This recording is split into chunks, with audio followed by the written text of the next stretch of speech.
네, 사랑하는 성도님들, 오늘 우리가 묵상한 12장의 말씀은 종말론적인 어떤 비전과 그리고 하나님의 구속사의 최고의 절정을 함께 보여주는 그런 말씀입니다. 그것이 잘 녹아져 있는 말씀입니다. 오늘 성경을 보면 12장 바로 위에 작은 글씨로 예루살렘의 구원이라는 제목이 붙어져 있습니다. 바로 우리가 요한계시록에서도 묵상했던 그런 내용과 그리고 오늘 또 12장 말씀이 잘 연결이 되어져 있습니다. 하나님께서는 스가랴를 통해서 장차 예루살렘과 하나님의 백성에게 임할 하나님의 구원 그리고 그 영적인 회복에 대해서 예언하게 하십니다. 그리고 오늘 이 말씀은 그냥 정치적이고 군사적인 그런 어떤 승리가 아니라 마음 깊은 그런 회개와 또 하나님을 향한 그 영적인 부흥을 포함하는 하나님의 일을 지금 잘 설명해 놓고 있습니다. 오늘 본문 말씀 1절부터 14절 말씀이지만 이 부분을 크게 세 개로 우리가 좀 나눌 수가 있습니다. 첫 번째는 하나님의 주권적인 계획이 있습니다. 그리고 하나님의 보호하심이 있습니다. 1절부터 9절까지의 내용이고요. 그리고 또 10절을 보면 하나님께서 하나님의 은혜와 그리고 그 간구의 영을 부어주셔서 우리가 하나님 앞에 기도할 수 있게끔 하십니다. 그리고 마지막 11절부터 14절까지의 내용을 보면 전 민족이 하나님 앞에 애통해하며 회개하는 모습, 그 모습이 담겨져 있습니다. 사랑하는 성도님들, 스가랴 시대의 유다 백성에게 이 말씀을 통해 미래의 소망을 주었던 것처럼 오늘도 계시록 말씀을 묵상했고 또 이어서 스가랴 말씀을 묵상하는 우리 모두에게 마지막 때를 준비하는 귀한 신앙의 모습을 말씀을 통해 우리에게 주시고 계심을 믿습니다. 먼저 1절 말씀을 보면 이스라엘에 관한 여호와의 경고의 말씀이라. 여호와 곧 하늘을 펴시며 땅에 터를 세우시며 사람 안에 심령을 지으신 이가 이르시되. 자, 하나님께서 하나님 자신을 창조주 되심을 먼저 선포하시는 말씀입니다. 앞으로 말씀하실 모든 예언이 인간이 어떻게 예측하거나 예상하거나 정치적으로 판단하는 것이 아니라 온 우주를 다스리시는 하나님의 절대적인 주권에 근거한다라는 사실을 1절에 이미 못을 박아놓고 시작하는 것입니다. 하늘과 땅과 그리고 사람의 영혼까지 하나님께서 다 지으셨는데 그 계획하신 일이라면 지금 오늘 본문에 나와 있는 모든 말씀은 반드시 성취될 수밖에 없다라는 것입니다. 자, 2절과 3절 말씀을 보면 보라 내가 예루살렘으로 그 사면 모든 민족에게 취하게 하는 잔이 되게 할 것이라. 예루살렘이 에워싸일 때에 유다에까지 이르리라. 자, 주위의 모든 민족을 취하게 하는 잔이라고 말합니다. 사랑하는 성도님들, 고대 전쟁에서는요, 취하게 하는 잔이라는 표현이 언제 나오냐면 바로 심판과 혼란을 상징하는 그런 표현으로서 취하게 하는 잔이다라는 표현이 쓰여집니다. 하나님께서 예루살렘을 치려고 모인 모든 나라들을 오히려 취하는 잔, 혼란과 멸망에 빠뜨리신다라는 것이죠. 3절 말씀을 보면 무거운 돌이 나옵니다. 3절에 그날에는 내가 예루살렘을 모든 민족에게 무거운 돌이 되게 하리니. 자, 이 무거운 돌 만지는 자마다 상하게 될 것이다 라고 말씀하고 있습니다. 사랑하는 성도님들, 하나님의 백성을 대적하는 것은 결국 그들 스스로 무너지고 망가지는 일입니다.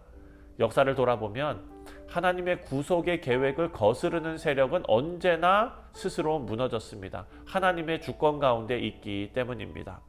자, 4절부터 9절까지의 내용을 보면 하나님께서 지키시는데 4절에 여호와가 말하노라. 그날에 내가 모든 말을 쳐서 놀라게 하며 그 탄자를 쳐서 미치게 하되. 모든 말을 칩니다. 적군의 전력을 무력화시키는 하나님의 개입을 뜻하고 있습니다. 또 5절을 보면 유다의 어두머리들이 마음속에 이르기를 예루살렘 주민이 그들의 하나님 만군의 여호와로 말미암아 힘을 얻었다 할지니라. 자, 유다의 모든 족속이 예루살렘 거민과 함께 싸우는 날이 있습니다. 하나님께서 주신 용기와 믿음으로 함께 일어나는 것입니다. 사랑하는 성도님들, 이것은 어떤 훌륭한 장군이나 왕이나 어떤 개인이나 어떤 리더가 할 수 있는 일이 아닙니다. 이것은 하나님께서 하신 일입니다. 하나님께서 주신 용기, 하나님께서 주신 믿음으로 함께 일어납니다. 그리고 6절 말씀을 보면 하나님께서는 유다의 지도자들을 화로와 횃불에 비유하시는데요. 6절에 그날에 내가 유다 지도자들을 나무 가운데 화로 같게 하며 곡식 땅과 사이에 횃불 같게 하리니.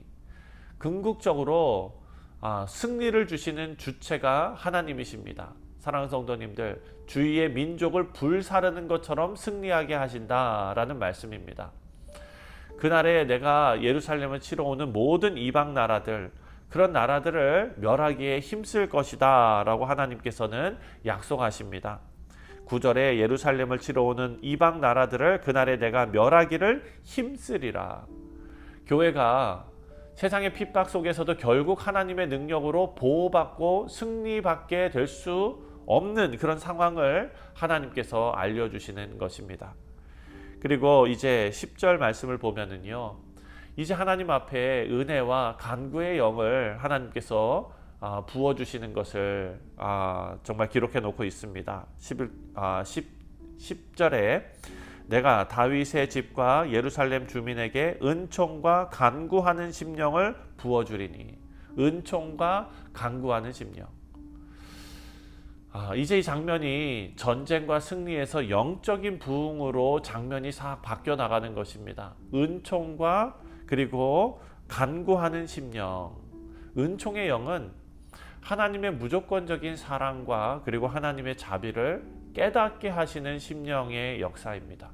하나님께서 우리의 마음 가운데 하나님의 그 무조건적인 사랑과 그리고 그 자비를 깨달을 수 있는 은혜를 허락해 주시는 것입니다. 그리고 그 은혜를 깨달은 자들은 이제 간구의 영, 다시 말해서 간구하는 심령을 부어주신다. 그 은혜를 깨달은 자들이 하나님 앞에 회개와 믿음으로 나아가게 하는 우리 성령 하나님의 역사가 바로 그 간구의 영 아닙니까? 성령 하나님께서는 그냥 은사를 주시는 분이 아니라 우리 마음을 하나님께로 돌이키게 하시는 분이십니다. 그래서 그들이 찌른 바 그를 바라보고, 이 구절이 어디에 나옵니까? 요한복음 19장에 나옵니다. 여기에서 예수님의 십자가 사건이 연결되는 것입니다. 예수님은 창에 찔리셨고 예수님을 믿는 자들은 십자가를 바라보면서 구원의 은혜를 깨닫게 되는 것입니다. 사랑하는 성도님들, 하나님께서 우리에게 은혜를 베풀어 주시는데 이렇게 은혜를 베풀어 주시는 것입니다. 자, 10절 말씀을 보니까 은총과 간구하는 심령을 부어주리니 그들이 그 찌른 바 그를 바라보고 그를 위하여 애통하기를 독자를 위하여 애통하듯 하며. 여기 보니까 예수님의 내용이 다 담겨져 있는 것입니다. 그 찌른 바 그를 바라보며, 창에 찔리신 예수님, 십자가에 달리신 예수님을 바라보며 그들이 애통하기를 독자를 위하여, 하나님의 외아들 독생자 예수 그리스도가 그려져 있습니다. 그리고 통곡하기를 장자를 위하여 통곡하듯 하리로다.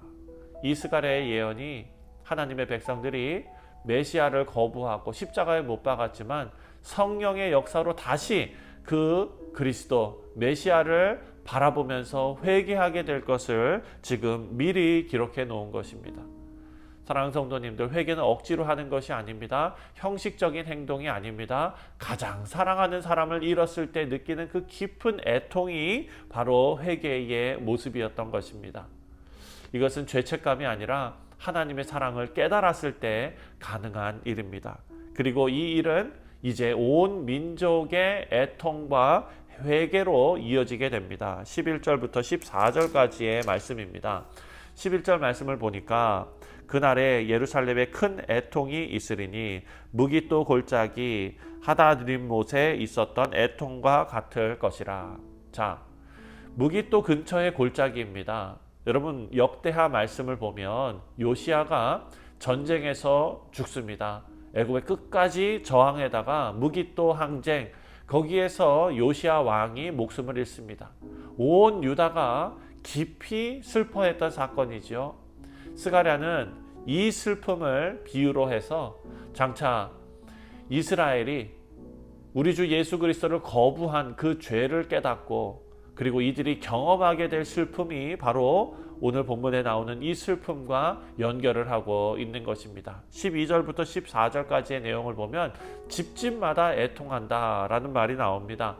본문은 다윗의 집, 나단의 집, 그리고 또 이어서 레위의 집, 시므이의 집, 이 모든 집들이 구체적인 집안을 다 지금 나열하고 있는데 전 사회 그리고 전 계층 그 누구도 예외 없이 이 회개에 참여하게 된다라는 말씀입니다.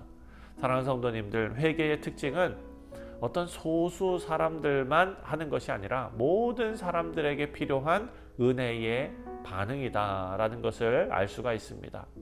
그리고 각 집안이 따로 애통한다는 표현이 나오는데 회개가 또한 공동체적이기도 하지만 철저히 개인적이어야 한다라는 것도 우리에게 알려주고 있습니다.